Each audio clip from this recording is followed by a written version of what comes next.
Hello, everyone, and welcome to this session. Can you hear us correctly? Can you please type in the chat if everything is good?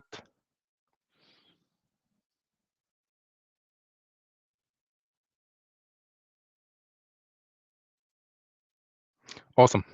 Thank you. Thank you. Thank you. So my name is Amin from P1 Security. I will be moderating this webinar today. And joining me is Mehdi Regragui, our telecom security expert, 5G penetration tester. How are you doing today, Mehdi? Hello, Amin. Hello, everyone. I am doing fine. Thank you for asking, Amin. How are you doing? I'm doing good. Good. Thank you. Just a little bit cold. It's very cold here in Paris.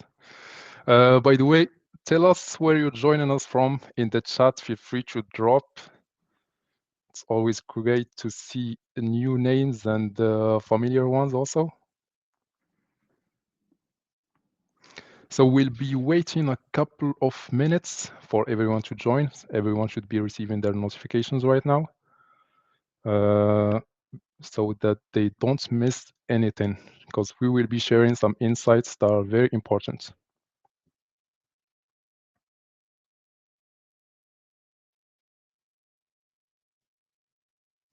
Always great to see people from various places.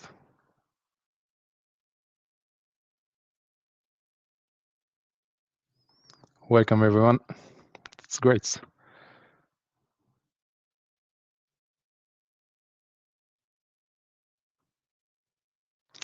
So I see that a lot of people have joined already. So let's set this then up. So today we will be diving into the top 5G security vulnerabilities based on real insights and real findings from P1 Security's penetration testing activities. This is core to what we do, and it keeps evolving as operators move deep into the 5G. So joining me today, as we said earlier, is Mehdi Regragui, our telecom security expert at P1 Security. He works directly on 5G assessments, so expect some concrete insights and examples from the field. Before we start, just a quick reminder, as always, on our webinars, this session is recorded and will be shared with you after the session ends. I saw some questions about this earlier. And feel free also to drop your questions anywhere during the webinar, anytime you want. And at the end of the session, we will take some time to tackle everything and discuss and explain to you anything that you don't get.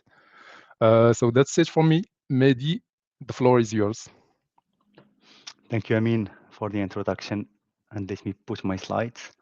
So I believe that you would be seeing my slide right now. So hello again, everyone, and welcome to this session that I am hosting about the top 5G security vulnerabilities.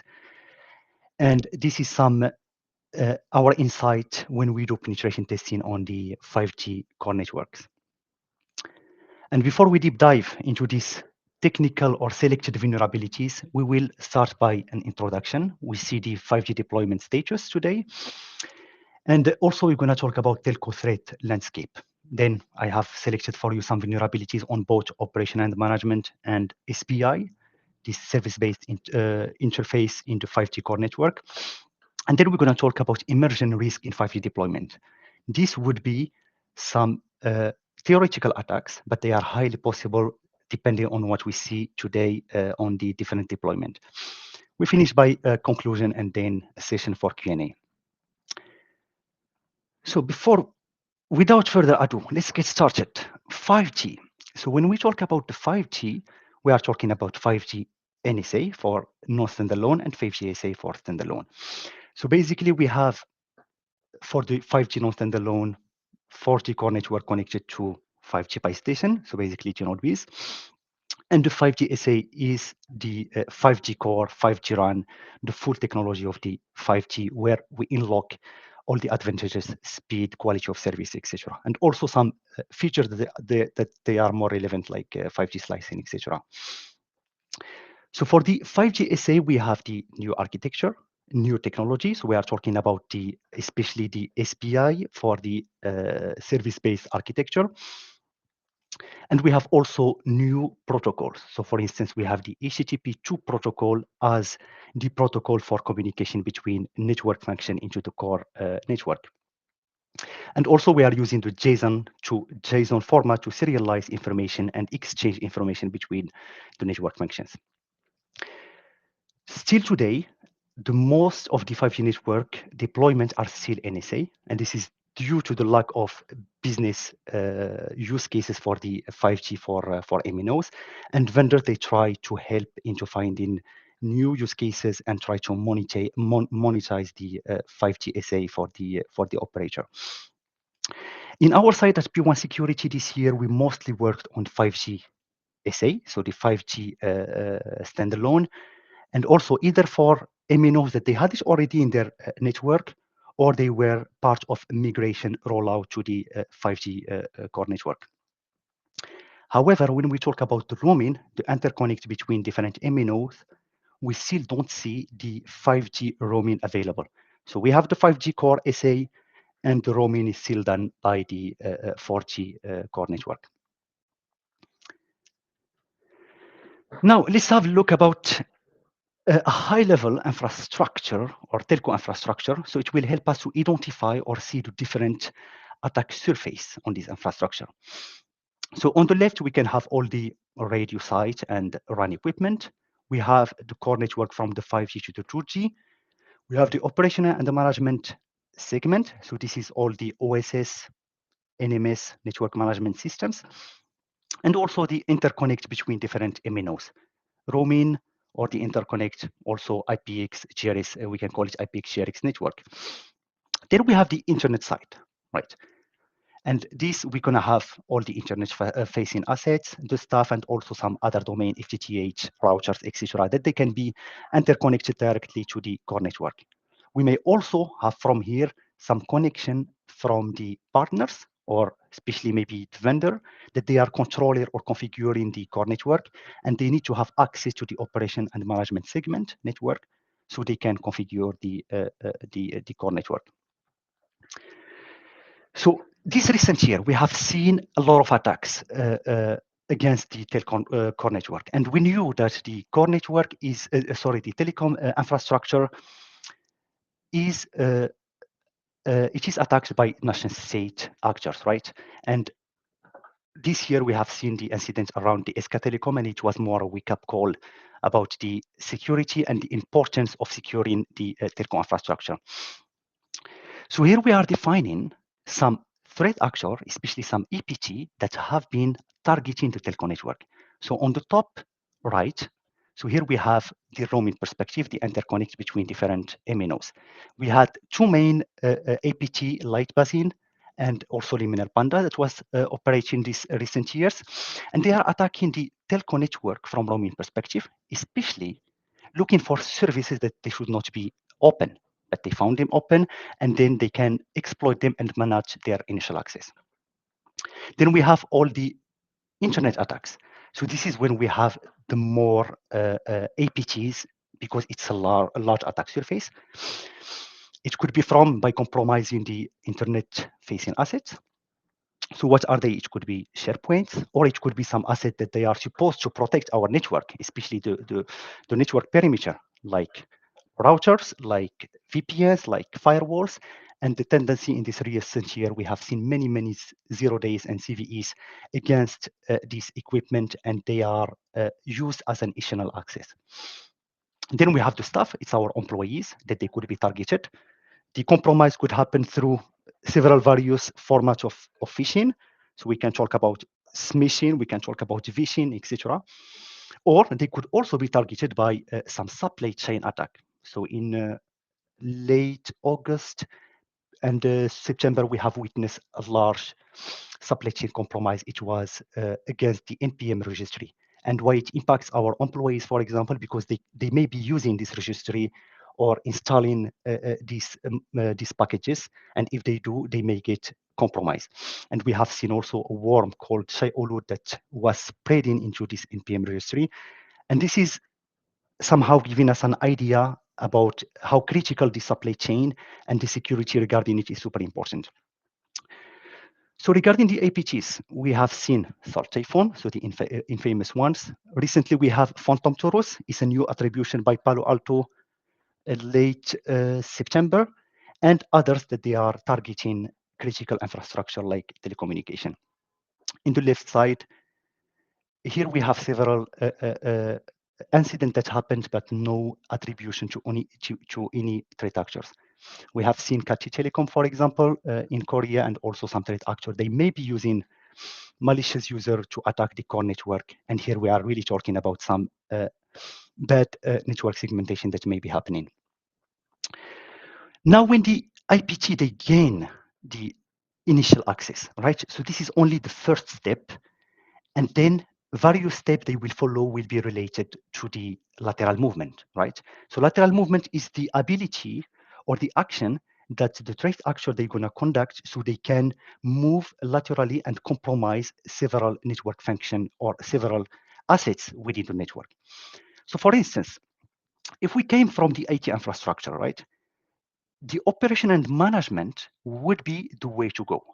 The operation and management, unfortunately, is the way that the attacker they will be using to compromise and move laterally within the core network or within the operator and not the signaling.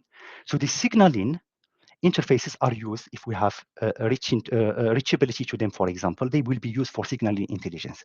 Conducting some operation, they will allow to perform some unauthorized actions, steal some sensitive data, location of user, tracking, etc. And operation and management, they are used to compromise access logs, access databases, and push malwares and move on within the network. And also this operation and management, especially the network management system or OSS, could be also a bridge between IT and the OT when we move from north to south in the network architecture. So if we have the right people, for example, that could compromise, it could be engineer, administrator, they may have direct access or connectivity toward OAM. And if we compromise this layer, so it means that we are compromising or controlling the whole core network. Now we're going to move to the pen test insights, so the 5G weak spots and the vulnerability. And before I start presenting you this vulnerability, I want to set a baseline or a storyline so we are into the same page related to this vulnerability. So when we attack a network function, it has services for operation and management, and it has services for signaling. So operation and management are all the services related to the configuration and the management of the network function. It could be some command line interface, web application, netconf services, SSH, etc. Then the signaling are all the interfaces or the functions for the user control. So to authentication, handover, etc., etc. To set up the link, for example, or the PDU for the user so they can have access to the core network. These two functions, OAM and signaling, they can be co-located into one machine. If we are talking about, for example, a network function that is implemented on a virtual machine, right? So we're going to have in the same machine operation and management and also signaling interfaces. Into some deployments related to Kubernetes, OpenShift, etc., we may have the operation and management and the signaling. They are separated into different pods within the whole cluster. And now the vulnerability that I will be sharing with you, they will be more for this logic of lateral movement. We have an attacker within our network. They want to move laterally because their goal is to, for example, compromise UDM or any critical network function. What will be the way to go? And also, what are the common issues that are devastating on the infrastructure and we identify every time, almost every time in our penetration testing? And the first one would be related to the authentication and access control vulnerabilities. Unfortunately, it is among the common one, even we are at 2025. And this category of vulnerabilities are the basics. So the basics are default and weak credentials, hard-coded credentials within the binaries, etc., and then some misconfiguration related to the password or private key reuse when we talk about machine-to-machine communication. This third category when we have the compromise, it will just increase the radius blast of the attack, right? So let me give you an example. Imagine we are against an enemy system. So a network management system, they will be third party, for example, system to configure our 5G deployment. The security of the 5G deployment, they are depending also on the security of the ENMS. This NMS system, they are huge machine. They could be from 30 virtual machine, 100, even more, depending on the network element that they control and they manage. So we were from a perspective of either, let's say, a compromised vendor and they have access to enemy system, or from an internal threat, or even an initial access from IT network, and we have the capability and the communication toward the network management system. From there, we manage through a set of vulnerabilities to compromise one asset, one virtual machine within this network management. We are root into one of these machines. So root, it means we are admin on one of these virtual machines, and we could move laterally on the whole park of virtual machine as root with the same key. And here from some set of vulnerabilities, we become, or we have access to the crown jewel basically of everything. We have access to performance management, VM, fault management, control management, databases where we have a lot of sensitive information about the network function, and also some network function, network interfaces, so we can have this direct communication against the network function and the OT, operational technology system. The reality of it is like a hacker, they will not use 0 days when they can use insecure passwords, for example, to breach the system. And this is, we see it. If you have looked at one of the reports that have been shared against the Liminal Panda and their way of operation and their attack chain, we have seen that the initial access was against external DNS, was via SSH brute forcing. Now we have the initial access, we need to move laterally.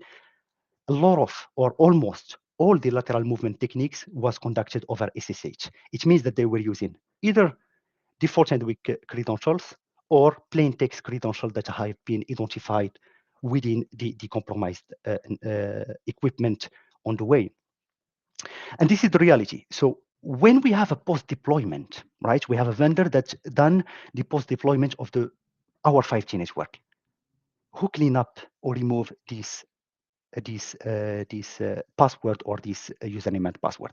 And this is a real problematic, and they will come to it just into the next slide. Then we talk about hard-coded credential and secrets. So this one is really bad vulnerability because in some scenarios, we can even consider it as a backdoors. It may happen that we have some users within our services that the operator doesn't even know about it, right? This user, no one used it, but it is there, sitting there, and it can be used and exploit its accesses, and then exploit other vulnerability and move laterally within the system. The question that we ask is, what should be done? I think, and I believe everyone knows that default password, non-strong password is bad. Okay, this is not, there is no way like to continue or talk about this. But I believe there is a problem of accountability, of ownership. Who needs to remove the default credential after a post or after a deployment? Is it the vendor or it is the operator? And I really want to hear your feedback. If you have any information related to this, please put it into the chat so I can see your feedback about this. Because I have asked this question several times to different CISOs, and I sat into meeting with operator and also vendor, and we are discussing that point. And I have seen several answers.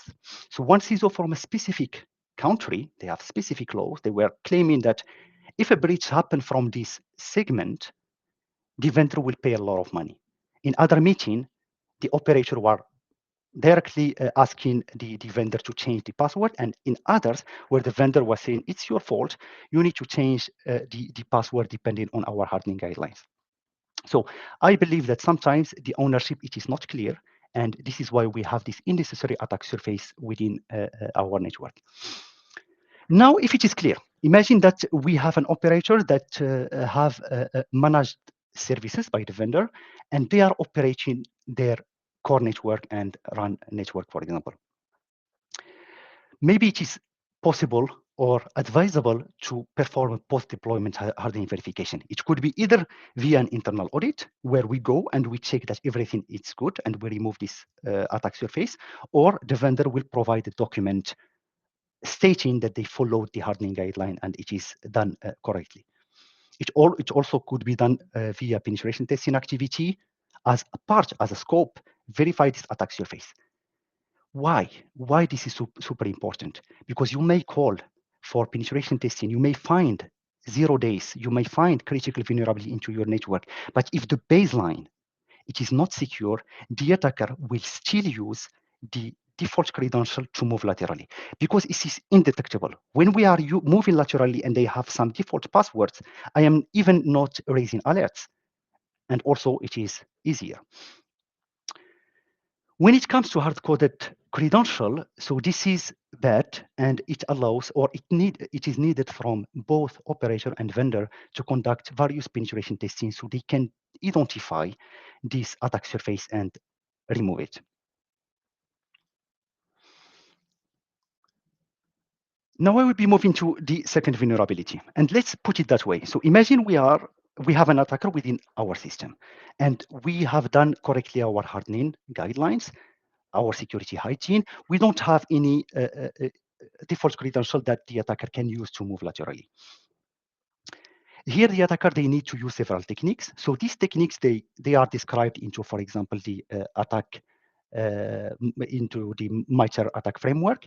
And we have various techniques to do so we can move laterally. One of them is to identify vulnerabilities that will allow to perform remote code execution. So what is remote code execution?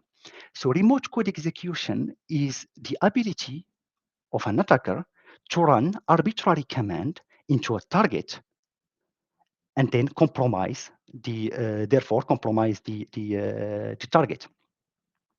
How it is applied into the 5G or network function. So we have two ways. Either we're going to go through the operational and the management, and the reality of the thing, it is the most used segment for this kind of vulnerability, because we have a lot of services that they are used for configuring and managing the equipment. So we have a lot of back and forth between the application level and the operation system of the network function. And sometimes we do think wrong. We call some insecure function where we incorporate user input into this function, and we end up by changing the execution flow and executing arbitrary command and therefore compromising the equipment. However, we can also find it through the signaling domain, especially the SBI service-based interfaces. So this is the interfaces used between different network functions to communicate with each other. And this is also because we adopted an HTTP2 protocol. So HTTP2 is a web protocol, and we have inherited a lot of vulnerabilities that are coming from this technology. So later I will have a use case, and I will show you how we can manage or how we manage to compromise or conduct the remote code execution from an SBI interface into a specific network function. So the remote code execution, they arise. They are there because we incorporate user input into unsafe command. So see, this is the most basic way, and we call it OS command injection directly. Remote code execution could happen as a consequence of different vulnerabilities, and there could be the infamous buffer overflow, insecure vulnerabilities, unrestricted file upload, and so on. And the most dangerous form of remote code execution is the unauthenticated one, because the attacker, they will just need a connectivity toward the target, and they can achieve their compromise. As an example, we have the CVE 2025-32433. It is related to the Erlang OTP, so the SSH remote code execution.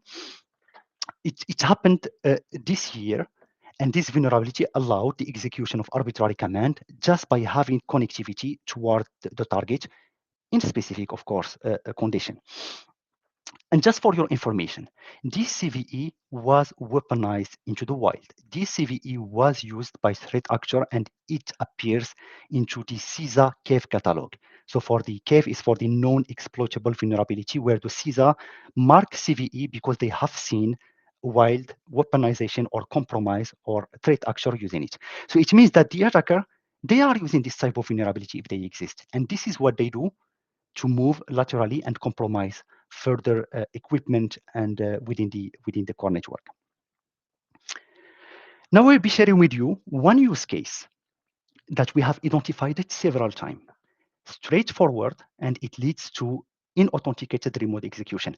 After this, you can implement it yourself if you want. If you are an MNO or a vendor, you can try it, because sometimes we are making this kind of bad implementation. So the network function into the telco, we are heavily based on Linux, right? So Linux, for remote access, we are using SSH. SSH by default, it authenticates only local users. But in our use cases, we want to have centralized authentication, either through LDAP, Radius, Keycloak, or Keycloak. So Keycloak, we see it now a lot recently into the cloud native deployment. So how to extend the SSH authentication? We're going to use the Linux PAM module, pluggable authentication module. We add some functionalities, and we can extend the authentication toward other external service, or we can build the logic using secure APIs. Unfortunately, sometimes we have shortcut we call OS command directly to perform the authentication. Here in the right, I have a real example that have been anonymized, that we have seen it through network function, that they are using, this is a function of authentication, and they are using directly curl to communicate with an external server and incorporating the username and password directly given by the user from the SSH. So as a result, we can send arbitrary command into the password, semicolon, and command like really basic, and we end up by compromising and having access into the underlying system. And in a lot of cases, the network function doesn't allow legitimately to access the underlying system. And by doing this, we can have direct access. And this kind of issues I have seen personally, cross-vendor, different network function, etc., because I believe is the logic about it that is sometimes we are using this vulnerability. So it is not related to programming language. It is not related to a network function. It's just the logic about it and the misimplementation that could lead to this type of attacks. Now, we have access to the network function. We have access as a, let's say in the best case scenario, we have as a standard user. Sometimes we are root directly, and this is also super bad. It doesn't follow the security hardening and guidelines and standard. So we have access as a standard user. The attacker will perform the privilege escalation. Privilege escalation is the ability to, from specific privileges, to become admin on or root of the system. Now into the 5G deployment, we can distinguish two types, either the traditional local privilege escalation, and here if we have the network function in a virtual machine, and we are a standard user, and our goal is to become root. Why do we want to become root? To install malware, to evade some traces, delete some logs, etc., and also maybe to perform some man in the middle attacks, for example, and have access to extra functionality, and then continue and move laterally. So basically, we want to become root because we want to do more persistent and move on and also steal some information. Or we can do privilege escalation within the Kubernetes stack or OpenShift, etc. So any technology that is based on Kubernetes. And here we can distinguish two problems: pod to cluster privilege escalation or pod to host privilege escalation. So pod to cluster privilege escalation, basically, when we are into the Kubernetes deployment, we have several pods. One pod gets compromised. This pod might have identity access management profile. What is this? It's a set of permission for this pod that can use to access some resources toward the Kubernetes cluster. Here we are talking sometimes about misconfiguration. In a way, this pod could use this permission to privilege its privileges and become admin and have access to wider resources within the Kubernetes cluster. The second one is basically the pod escape. Is the pod can be used or leveraged with its flawed configuration and have access to the underlying system, a host that is deploying or implementing the full Kubernetes cluster. In either way, it is super bad because now we have access toward the cluster. And what does that mean in comparison, for example, to the local, to the traditional privilege escalation? When we have today a network function from a vendor, let's say talk, for example, about IMF, the vendor will give a solution that not only implement IMF, but it implement maybe IMF, SMF, UPF, HTW, PTW, and they are all packaged into a Kubernetes cluster, maybe into the same namespace or different namespaces.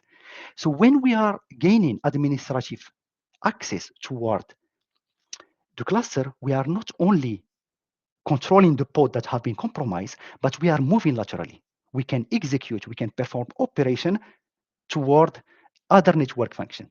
So we move from normal or classical privilege escalation toward also some lateral movement within the infrastructure. And in a lot of time, we have misconfiguration. In a lot of time, we only need this initial access to steal this token, IAM, and then it is over because we have now we are controlling the full Kubernetes cluster. Local privilege escalation, a lot of time we have misconfiguration of pseudo rules. So this is the most straightforward exploitation. Within minutes, we can become root within the system. Sometimes we have command injection on proprietary binaries. So this is binaries delivered by a vendor, etc. And sometimes we are just lacking some testing and we can use them. And the third category, it is super dangerous, outdated kernel or end-of-life OS. So several times we have seen into the 5G cutting-edge technology, the OS, the base, it is outdated or using end-of-life operating system. What does that imply? So not only we are vulnerable to several privilege escalation technique that have been, let's say, the last year that have happened. So for information like this, 1 month or like 1 month and a half, we have already 2 local privilege escalation that are known on Linux system. So this one, they will be applied to our deployment. And we are not even aware of it, in a way that if we are conducting some vulnerability analysis like Nessus, Qualys, or other tools, they will not identify these vulnerabilities because this tool, they don't implement plugin to identify these vulnerabilities on end-of-life system. So you are not only vulnerable, you are not even aware of it. And if you are running your scan, everything is green and you are okay. So what should be done? So remote code execution privilege escalation are dangerous vulnerabilities, and they can have a lot of impact on the infrastructure. So we need to patch as soon as possible. But however, this is not the case. This is not the case because we are into telco sector, critical infrastructure, and we have always this trade-off of availability. We cannot patch because we may have a risk of availability, so we will not do it, etc. So if you are an operator and you have a good, strong network segmentation, this is good for you. However, in some implementation where the network segmentation is not done correctly, know that the attacker, they are weaponizing all these known vulnerabilities to go move laterally and compromise other targets. We often see, this is the reality of it, slow response from vendors in a way that we're gonna P1 identify some critical vulnerabilities, let's say 9.6 out of 10, 10 on 10 critical vulnerabilities, but the patch will take more than 1 year to get released, to release to the public. In some cases, we have seen a lack of the supply chain, so we don't master our SBOM, software bill of material. And a specific example, it happens with this Erlang OTP vulnerability, when we were communicating with the operator and saying, you are vulnerable to this through this equipment. So the operator take it and communicate with the vendor, and the vendor said, impossible, we are not using this component. So we were providing evidence to the vendor that they are using this component. And this is clearly, in some cases, we are lacking the list of our third parties of our supply chain. And if we do this, if we have new vulnerabilities, we cannot patch them because we cannot patch something that we don't even know about it or aware of it. And also we have the increase of complexity. I was talking about Kubernetes earlier, and the security problem that it comes with it. So Kubernetes, it's great solution in a way that is making the network deployment so efficient, easy, etc. But it is not secure by default, and it's come with a lot of complexity. And this complexity, and when we talk about more complexity, we are talking also about more security issues that it may come with it. We need to increase the detection capabilities, the deployment of EDR, XDR. Sometimes it is a challenge, and recently I have seen more deployment of this detection system. Maybe also it is because of what's happened with SK Telecom. We have a wake-up call, so we are trying to do things better. We are aware more of the threat, so I have seen a lot of deployment of EDR, but sometimes these EDRs, and sometimes we have nothing. I already have seen EDRs within the lab environment, but not into the production environment. And finally, penetration testing could help on both operator and also vendor to uncover and remove this attack surface. Now let's move to another vulnerability, and this is server-side request forgery. So this is a really bad vulnerability, especially into the cloud environment when we have microservices, etc. So what is it about? Let's imagine you have a package. Let's imagine you have a package and you want to enter a building, but you cannot enter the building, right? But you have a person, a guard, you can give it the package, and he can send the package, or they can send the package wherever you want within this building. So you haven't put any foot in the building, but your package does, and maybe you got also the answer. So this is the global idea about server-side request forgery. So we are using legitimate application, right? Network function that we have connectivity toward it. And this network function, we're going to use it as a proxy, leverage it as a proxy, and we're going to try to relay or send other requests to internal resources that we cannot access or we cannot see. So server-side request forgery, it arises, sometimes we exploit the business logic of the application in a way that it will build, for example, a request, and it will send it wherever we want into the network. And sometimes it is related to routing-based SSRF. It's also called host header SSRF attack. And this vulnerability is targeting mainly reverse proxies and load balancer, the two components that we have a lot into our 5G deployment. We are into microservice architecture, a lot of services. We have load balancer or reverse proxy. We cannot communicate directly with the network function. We have this service either as a site care container within our deployment or into another pod, for example. And we use it, and it redirects the request to the right network function. And this is how we use this HTTP, I would say, vulnerability to compromise network function and gain access to the underlying system. So we were attacking the reverse proxy. Reverse proxy was one component, right? One service within the network function itself. So when we send the request to this network function, it goes to this reverse proxy, and then it's forwarded to the internal backend that is located into the same machine. But we were using this vulnerability and say, hey, can you please forward it instead to another internal service that was accessible only via localhost? And this is what was happening. So we were able to communicate with internal service via the SBI interface. And we were sending command to this internal service via also using HTTP header and information within the HTTP protocol. And there is the flow.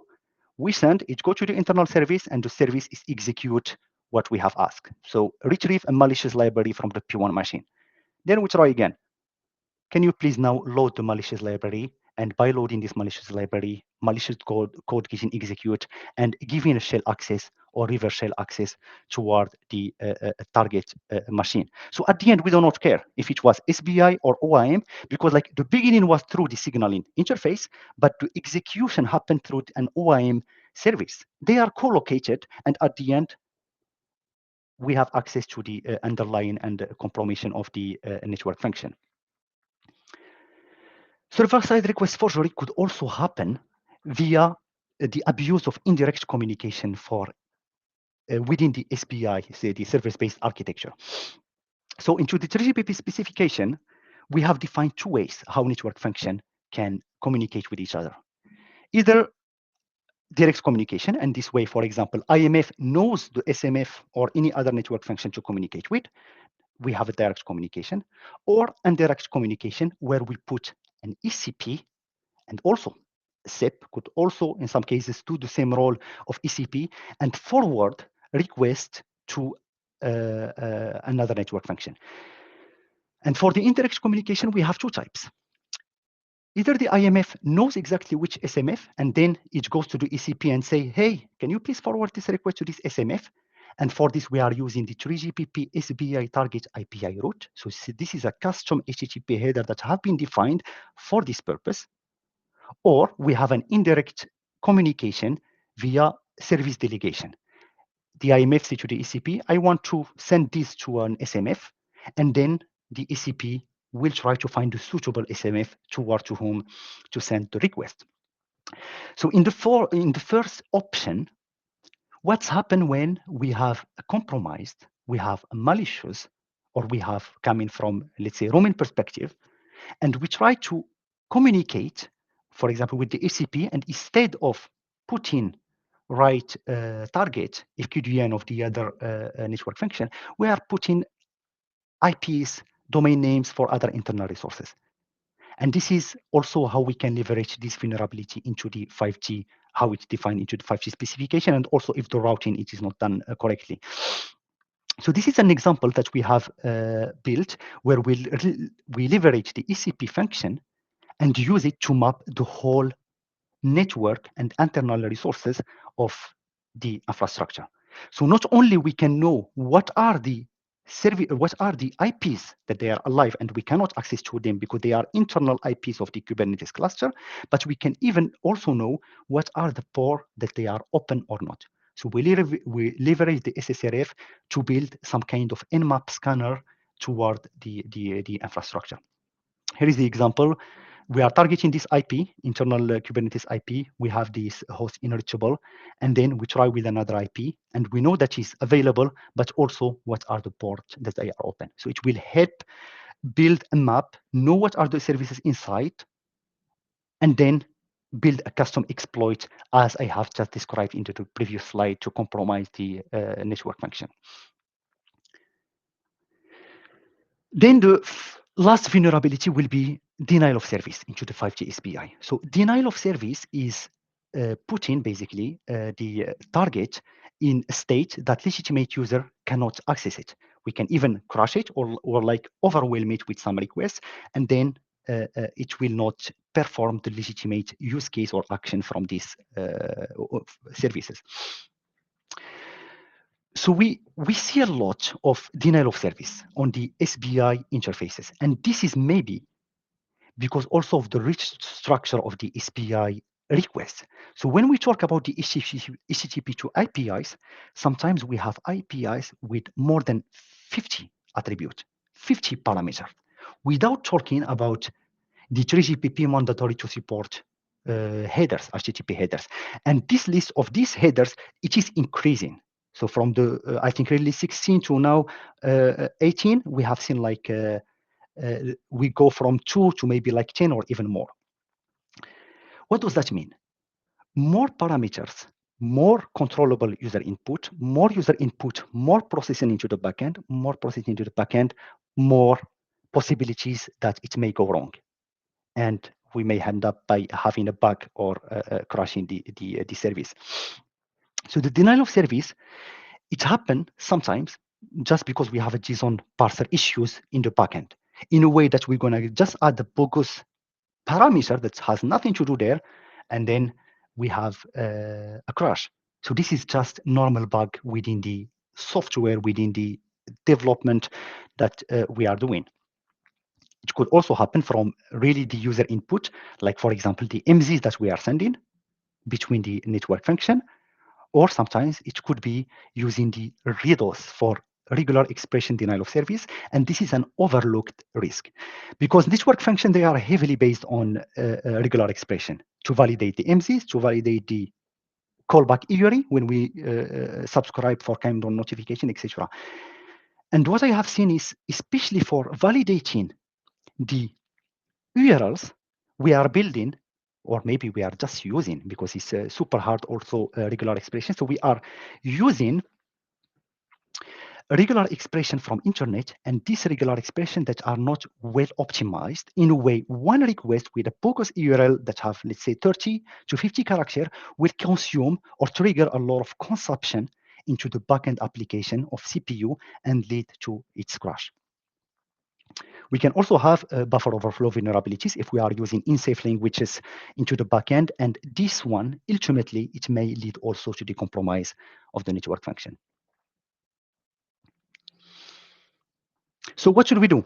SSRF and denial of service. So we need to perform a continuous robustness and fuzzing testing. Maybe we are lacking tools to fuzz and perform robustness testing for the HTTP SBI. This is why we witness a lot of denial of service. A lot of denial of service in this 5G network function compared, for example, to the equivalent 4G network function.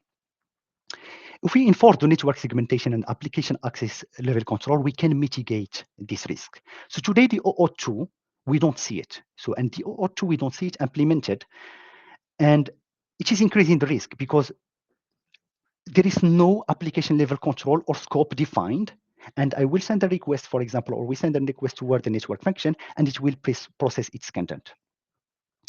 Using mTLS also could help. So like this, we have a mutual authentication. We are into more this zero trust architecture. Sometimes we see it, sometimes no. So depending on the vendor, depending on the implementation. And then we need to validate the routing configuration of ECP. This one is super important because it can have devastating impact on the infrastructure. And finally, penetration testing. They are helping in covering this kind of issue, both, again, operator and vendor. So then I will move to the emerging risk into the 5G deployment, and there is a poll that will be launched by Amin. And from your perspective, what are the most concerning vulnerabilities that we can identify into the core network?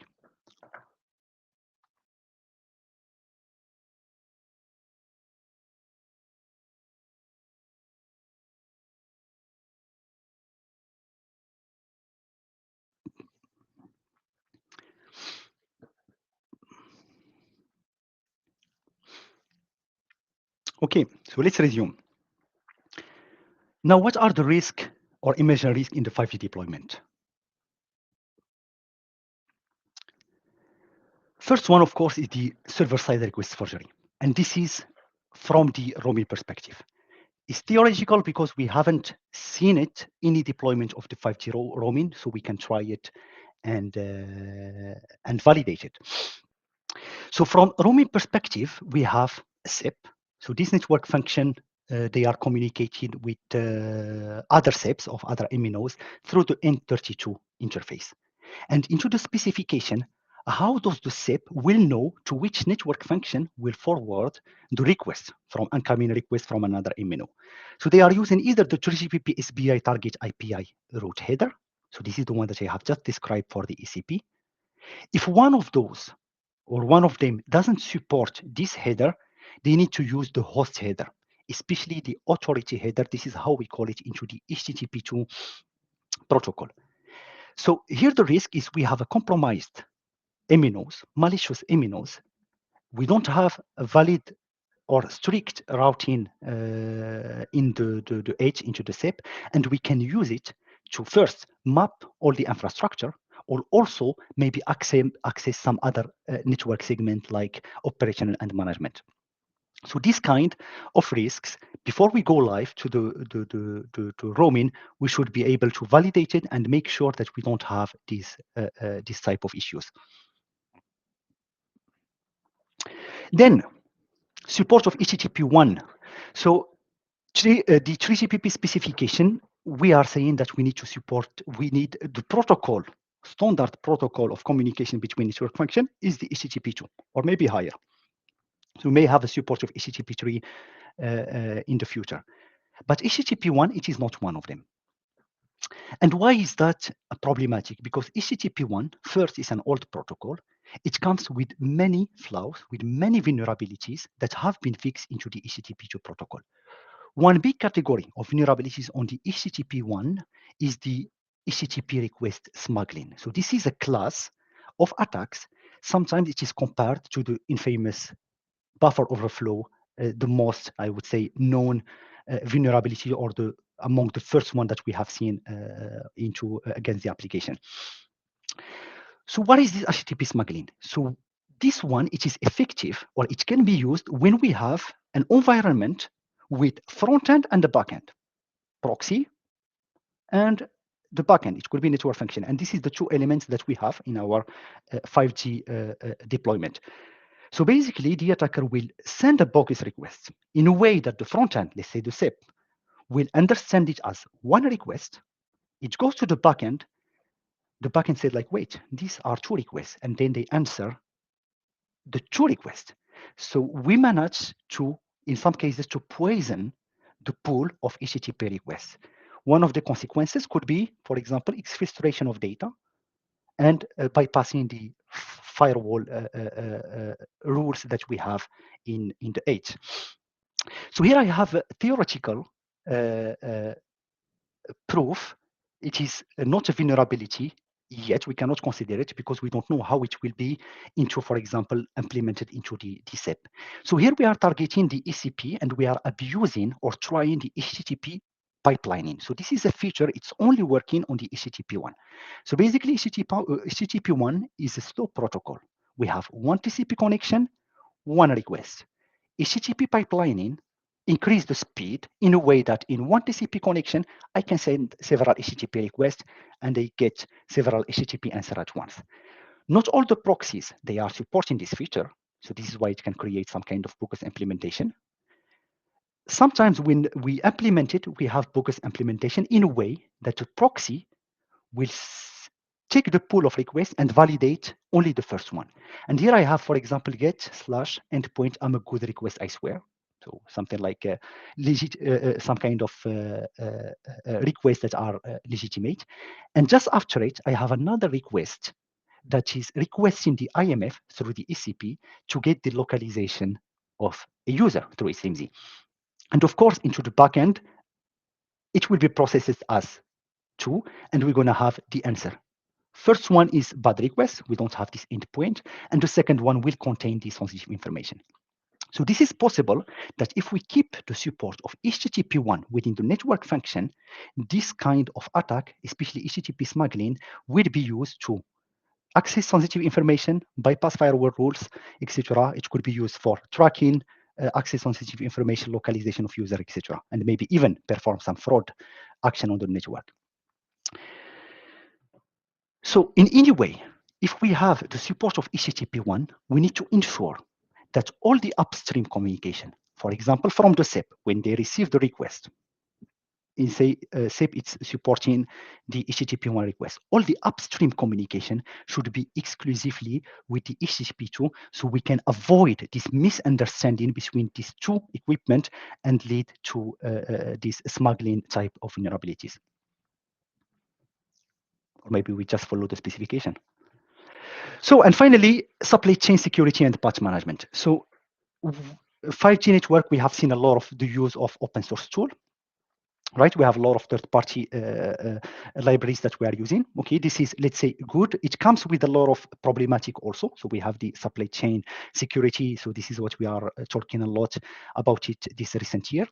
But when we have an inaccurate or missing SBOM, software bill of material, now we have blind spot in a way that we have a library that got compromised, and then at the end, we don't even know that we are vulnerable. So this leaves some blind spot, it leaves some insecurity within the infrastructure, combined with the telecom patch cycle that is dangerously, I mean really dangerously slow, in a way that critical vulnerabilities, they may take 1 year, 2 years to get a fix.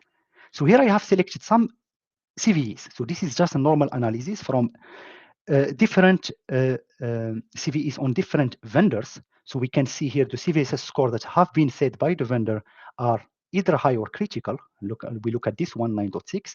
And we have seen the CVE have been attributed 2023, so the year, and the publish date happened the 18/9/2025. So it means that the notification happened in 2023 and then the publish. So if we take that much time to put or to secure or provide a fix, so it means that we are leaving some part of the network that may be exploited or used by threat actors. And finally, I will move to the conclusion, and let's put it that way.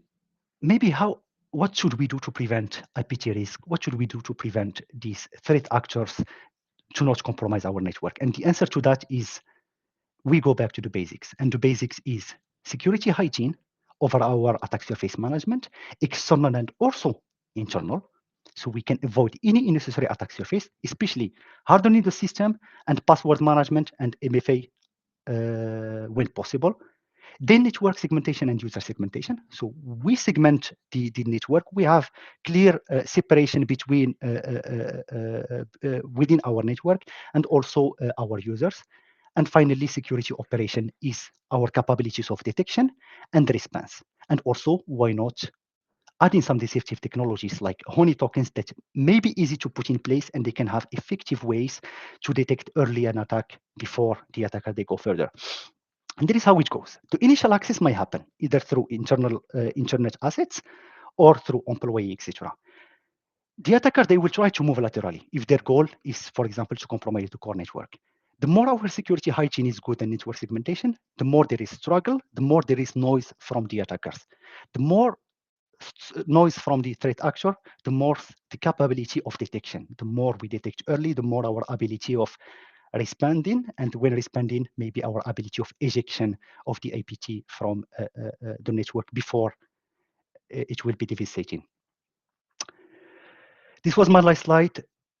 Thank you for listening, and I hope that it gave you some interesting insight about the security of the 5G core network. Thank you so much, Mehdi. It has been very fruitful and very good. I'm sure that you had a lot more to share with us, but there's always the time that is always putting us in a tight spot. And that's why we are already planning some future webinars. We already planned the top 5G security vulnerabilities second version, since we already have some missions. We're already discovering new stuff. I will share with you here in the chat a link to our future webinars. We also have a TelcoSec talk coming up very soon to conclude this year of 2025 to talk about all the attacks that happened. We have a VKB series, which is our vulnerability knowledge base. And we also have a securing 5G private networks webinar. So I will be dropping in the chat a link to all our future webinars and future events. And feel free to drop any questions that you have. I'll let Mehdi tackle the Q&A and answer all your questions that you have. Thank you, Amin. So I see the first question is, if we see the 5G SA network using mTLS and OAuth2 between NFs. OAuth2 I have never encountered yet into the 5G deployment. However, I have seen the deployment of mTLS. So mTLS will help to avoid, for example, some kind of risk. When I was discussing about the server-side request forgery, if this network function, let's say, use the mTLS, so it means that I don't have certificate to communicate with it correctly, so I will not be able to do this type of attack. However, sometimes we have seen also the support of HTTP without even the HTTPS and communication directly with the network function. And sure, if we have the mTLS and also the OAuth, it will, I will not say impact our pentest, but it will mitigate some kind of attack. In a lot of cases that we couldn't manage to perform devastating impact because we have just small hardening guideline, read-only system that we cannot write it, etc., and it may avoid or break the attack chain. Can P1 put a Python script to test ECP in GitHub? This is not something hard to build, Adam. We will think about it and see how we can provide something useful. Regarding the SBI and mTLS, you said some organizations have it, some organizations don't. would you say it is 50-50 or 70 or without? I would, it is hard because I think I didn't see all the deployment of the 5G core network, but from what I have seen, I will go more rather for 70-30 for the non-use of mTLS. So the 70 is the that we don't have mTLS. Have you already seen PFCP attacks? As you know, the protocol used between SMF. So we have already demonstrated some denial of service on this signaling interface between the UPF and the SMF. It is happening, and we have already these vulnerabilities. I hope that we're going to have CVEs or some public information from the vendor about them. Also, have you seen any major vulns on N4 PFCP? Yeah, so this is the thing. So the major vulnerabilities that we identify into the signaling interfaces in general are related to denial of service and sometimes remote code execution, for example, because we are using now the HTTP2 between the SBI. Did you observe a Salt Typhoon incident already in Europe?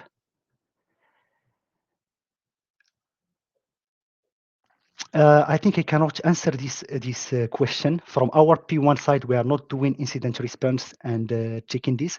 However, we are relying only on public information, some kind of resources that can come from Unit 42, Palo Alto, CrowdStrike, etc. Have you ever come across crypto problems in your pen tests? I would like more information about this, Roderick, crypto problem. What do you mean? You mean the HTTPS layer? You mean the IPsec communication?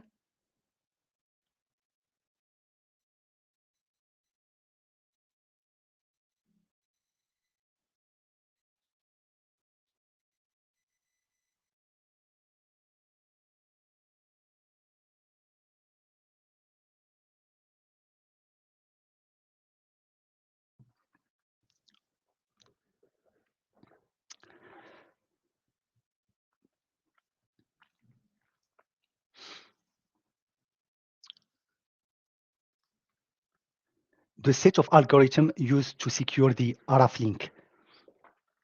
The set of algorithm, what we see, it's sometimes we have a misconfiguration on the IMF in a way that we can force the IMF to use some insecure communication or algorithm to be used either into the NAS layer, so between the user equipment and the IMF, or between the user equipment and the GNODBs, because the IMF is the one will be setting up or sending these capabilities to the GNODB. So at the end, the RF link to GNODB has nothing to say. It's just receiving the information from the IMF, and if the IMF said use no encryption, for example, this is what will happen.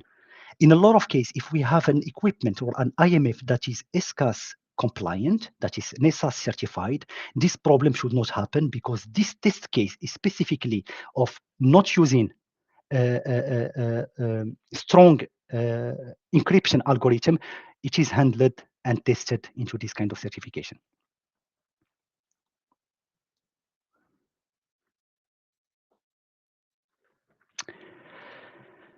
I don't see any other question.